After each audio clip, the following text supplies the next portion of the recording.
TV12 CBI vous présente Label Triart, exposition à Rufisque avec Monsieur Khalingom. TV12 CBI moo leen di présenter Label Triart bi nga xam ne moo doon def exposition fii ci Rufisque ñu ànd ceeg Monsieur Khalingom mu war a présenter tableau yi fële ca Paris ñu ànd ak moom ci liggéey bi nga xam ne moom la doon def waa ñu présenter leen ko ngeen déglu ko te suivre ko. Divertissement, la voix du peuple à chaque instant. TV12 CBI, la chaîne qui vit avec vous.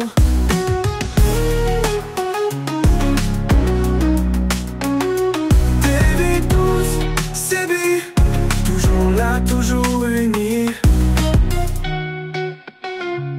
TV12 CBI, il ma salle de vos. TV12 CBI, TV12 CBI, toujours plus proche de la vie. TV12 CBI. Un écran qui régnère s'allume, un écran qui résonne, qui se consume. Des histoires qui dansent dans le vent. TV12, toujours présent. TV12 CBI, toujours plus proche de la vie. TV12 CBI, l'image qui unit, l'avenir qui sourit. Info, culture, divertissement, la voix du peuple à chaque instant. TV12 CBI, la chaîne qui vit avec vous.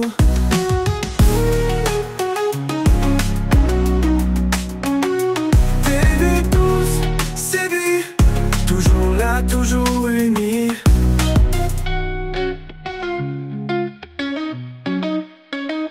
TV12 CBI, l'image qui unit, l'avenir qui sourit. Info, culture, divertissement, la voix du peuple à chaque instant. TV12 CBI, la chaîne qui vit avec vous.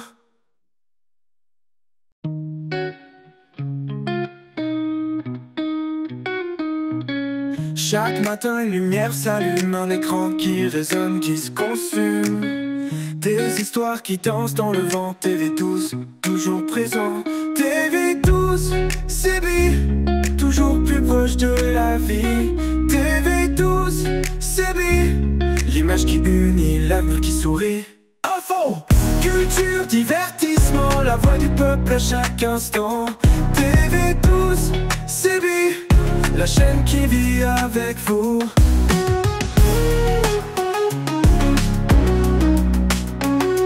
TV12 CBI, toujours là, toujours unis.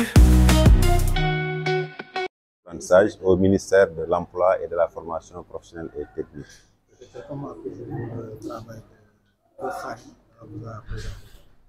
Un sentiment de satisfaction vu la dimension de l'homme, mais aussi vu les compétences qu'il incarne en sa qualité de maître d'apprentissage au niveau du système de la formation professionnelle et technique en général, mais aussi de l'apprentissage en particulier. Mouhamadou Khalingom est un collaborateur dans le champ de l'apprentissage qui donne satisfaction.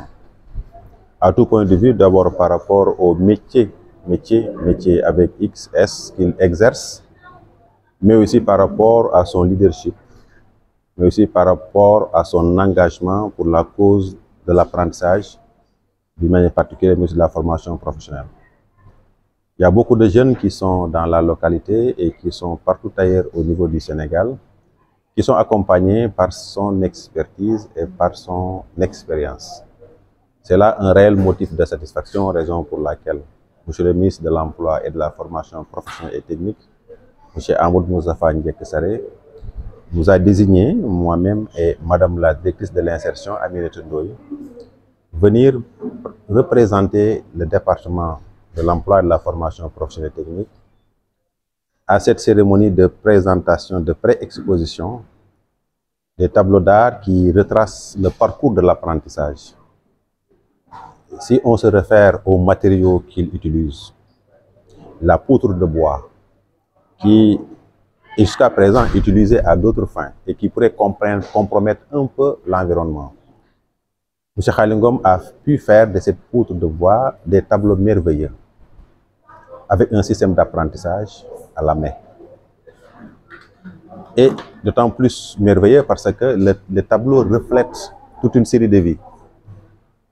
allant un peu au rôle primordial que la femme joue au niveau de la société sénégalaise, mais aussi aux pratiques de métiers qui permettent à nos jeunes de se dire que c'est possible de rester au Sénégal, de travailler au Sénégal, de suivre les pas de Mohamedou Khalingom comme maître d'apprentissage et de réussir au Sénégal. Un citoyen modèle de ce type mérite tout un soutien de l'État. Raison pour laquelle nous sommes venus ici pour lui témoigner notre gratitude, mais aussi l'encourager. D'autant plus qu'il prépare le 4 et le 5, la semaine prochaine, le 22 aussi et le 23, l'autre semaine, une grande exposition à Paris. Un citoyen qui va représenter le Sénégal.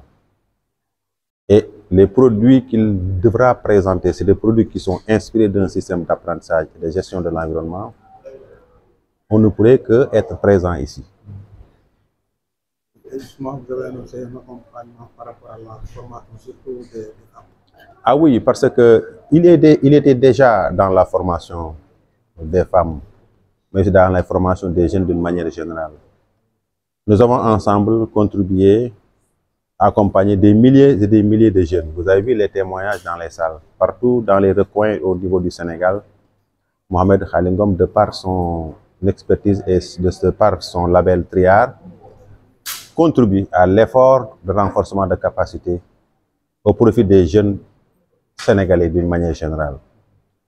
Et sous ce rapport, nous ne pouvons que l'appuyer, raison pour laquelle nous avons renouvelé ici notre partenariat. Et ce partenariat est très dynamique et très satisfaisant. Et les retours aussi, c'est les retours satisfaisants. Raison pour laquelle nous avons retenu que, compte tenu du rôle et de la place de la femme, mais aussi compte tenu aussi du pourcentage que les femmes occupent au niveau des organisations professionnelles, compte tenu aussi de l'espoir de faire du Sénégal un pays souverain, surtout la souveraineté alimentaire, et vu les efforts que M. Khalingom est en train de faire, il mérite d'être accompagné, raison pour laquelle, à travers la direction, le ministre nous a instruit à former, accompagner une centaine de femmes au niveau de la localité. En plus de cet accompagnement, M. Khalingom aussi sera bientôt, fera l'objet bientôt d'une remise d'une attestation qui matérialise son parcours comme étant un maître d'apprentissage modèle. On va se convenir d'une date et au cours de laquelle on lui décernera le certificat de satisfaction du ministère en général, mais aussi de la direction de l'apprentissage en particulier pour service rendu à la nation, mais aussi service rendu aussi à l'apprentissage. Ce sera aussi un moment pour aussi inspirer les autres. Peut-être il y a d'autres qui veulent devenir comme Khalingom, d'autres jeunes aussi qui veulent suivre son parcours. C'est des moments de satisfaction qui permettront à ces jeunes de dire c'est possible de faire comme lui. Parce que nous sommes dans des moments où les talents presque existent, mais la générosité dans l'effort peut-être se fait rare. Et au moment où les autorités nous interpellent et nous appellent vers la contribution et la générosité de tous les Sénégalaises et tous les Sénégalais, là où ils sont, si nous avons ce modèle-là, on ne peut que s'en glorifier et essayer de tout faire, n'est-ce pas, pour que ce partenariat soit un partenariat durable, mais aussi fécond. Merci. Waaw, asalaamaaleykum Sénégal, asalaamaaleykum le monde artisanal. Man la Mohamedou Khalingom. Maa leen di nuyu di leen jaar. Di remercier le président Bassirou Diomaye Faye. Di remercier notre ministre de l'artisanal. Di remercier notre directeur de l'apprentissage professionnel, monsieur Souleymane Kane. Man maa ngi ko tuddee l'infatigable sur le secteur. Ku miin secteur informel avant muy nekk directeur. C'est pour cela les artisans boole particulièrement li nga xamante ne le label Triar, art, servir, production, jël li nga xamante ne bés bi drapeau yi ñëw jox ko nga xamante ne mooy suñu directeur. tey justement ngay waajal benn exposition fële ca Paris lan moo tax tey nga taamu présenté li nga nar a yóbbu foofu sa ministère de tutelle. waaw parce que tey wi footballeurs yi bu ñuy dem match di football yi ministre des sports da leen di waajal ñaax leen accompagner leen gunge leen ñu daal dem tey ñun bu ñu amee en tant qu'un artisan ñu am suñu ministre tutelle ministre de l'artisanat tey li ñuy liggéey ñun moom lañ ko defal li ñuy liggéey mu doon ku am compétence am taxawaay bëgg secteur artisanal ouverte ba nga xamante ay collaborateurs am yi nga xamante ne tëj ñu seen buntu tey mu yebal leen fii le directeur de l'apprentissage la directrice de l'insertion madame Ndoye l'infatigable laa ko tuddee parce que tëjul ay buntam parce que am na directeur yoo xam ne boo leen nommé directeur je pèse bien mon mot en tant que président nekk ay président jiite ay OPA nekk ci secteur bi def 32 ans d'expérience ku nekk jaar na fi wax naa ko sànq sama discours kon tey moom dañ ko war a jaajëfal ci modestim dañ ko jaajëfal ci li nga xamante ne tëjul ay buntam tey lu mel ni samedi lépp loo xamante ne mu ngi ci insertion boo ko oowee mu bàyyi léppam ñëw taxaw kon la directrice merci beaucoup en tout cas. mën nga ñëw tuuti ci œuvre yi nga xam ni yaa ngi koy waajal naka nga ko defaree ak ban matière nga ko defaree. waaw en tout cas di remercier menuiserie xaal yi di remercier waa Triar parce que man chef d'entreprise la li nga xamante ne mooy menuisier ébéniste mooy sama profession mais tey man dama ne war naa contribuer ci apprentissage former xale yi créer loo xamante ne ay œuvre d'art yoo xamante ne tey war nañ ci xale yi mën nañ ci jàng métier jëlee ko ci li nga xamante ne mooy déchets solides yi lépp luy ordure le président xaali jël ko créer ko def ko ay œuvre d'art jàngal ci xale yi métier loolu moom sama objectif te mu jour bi loolu la woon. loolu tamit ñu contribuer ci li ñuy woowee développement durable maanaam yoo xam ne waroon nañ ko sànni wala ñu koy yow recycler ko loolu di ko jëriñoo loolu dafay mën ko peut-être jaay mu cher.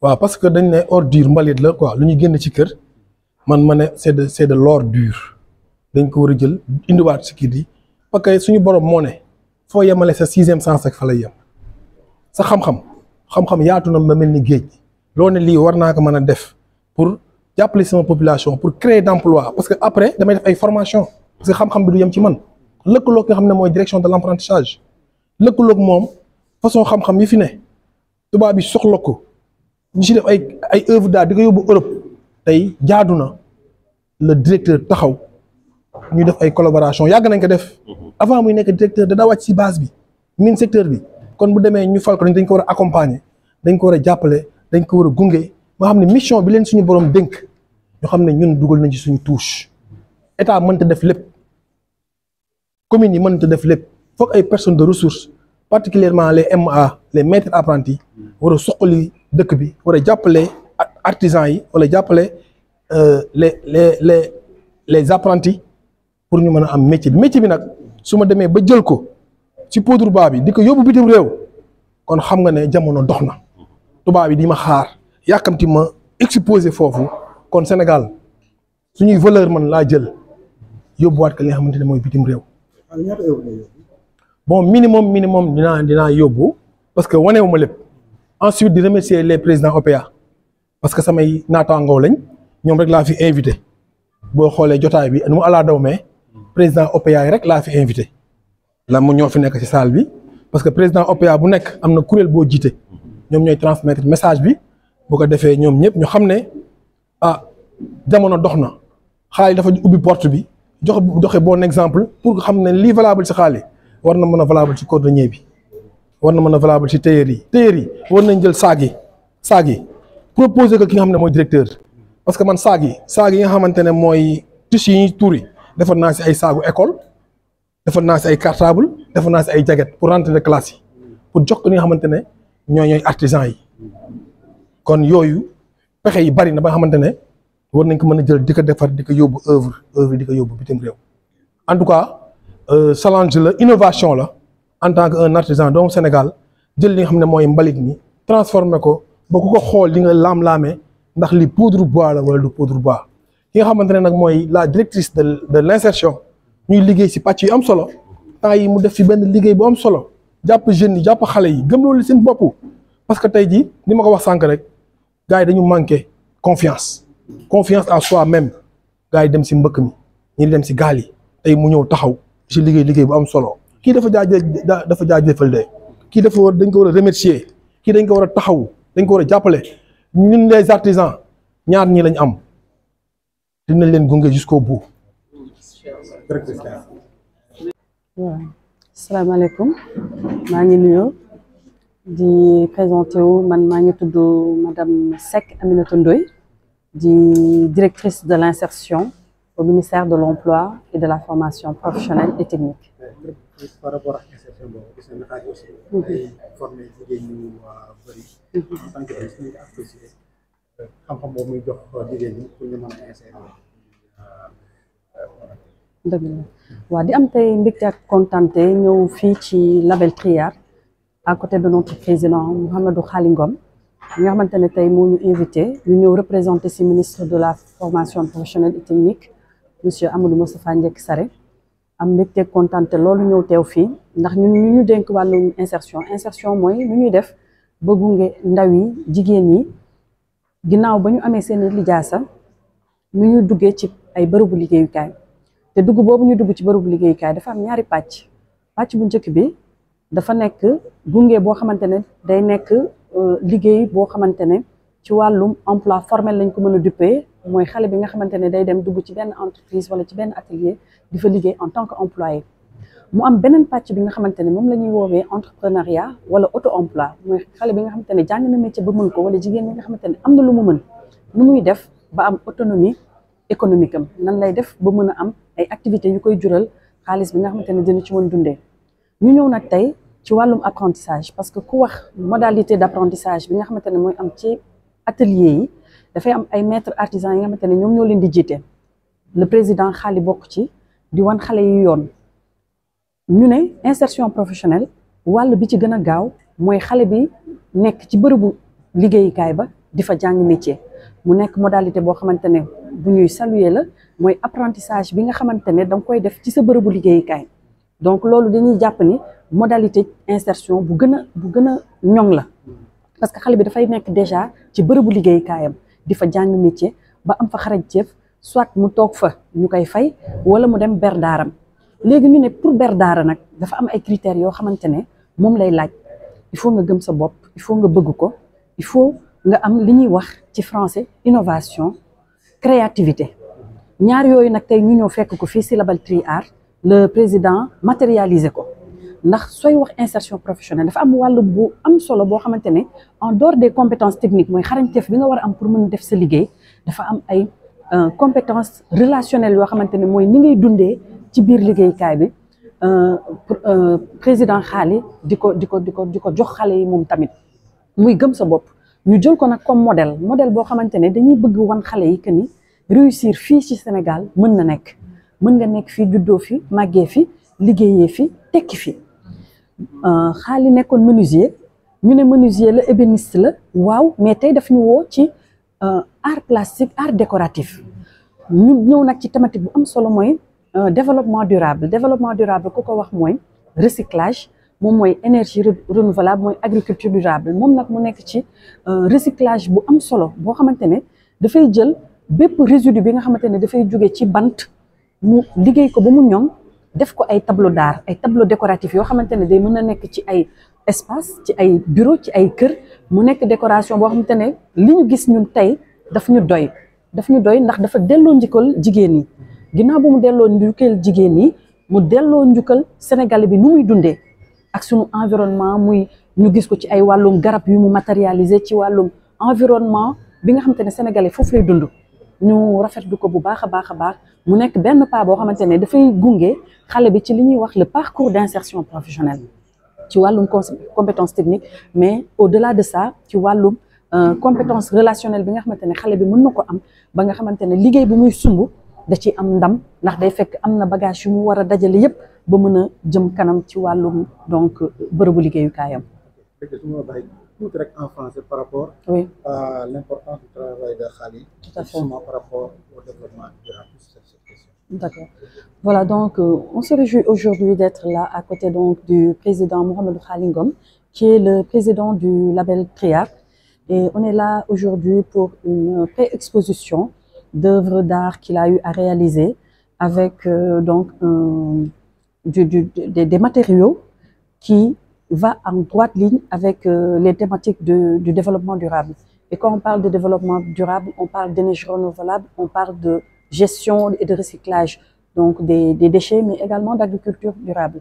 Mais aujourd'hui, on est là et on a vu des œuvres qui reflètent un peu tout ce qui est innovation et créativité, à travers donc le recyclage de résidus de bois qu'il a eu à travailler et en rendant un grand hommage aux femmes, mais également à tout ce qui est environnement et structuration du vécu du Sénégalais. Donc aujourd'hui, on est satisfait de ce qu'on a vu et également la transversalité dans les métiers qui existent ici au Sénégal.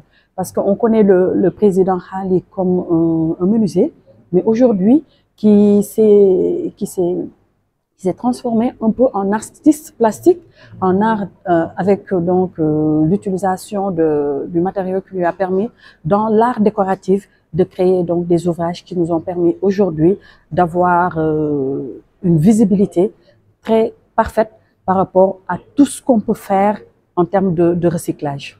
Merci. Voilà, merci. Merci.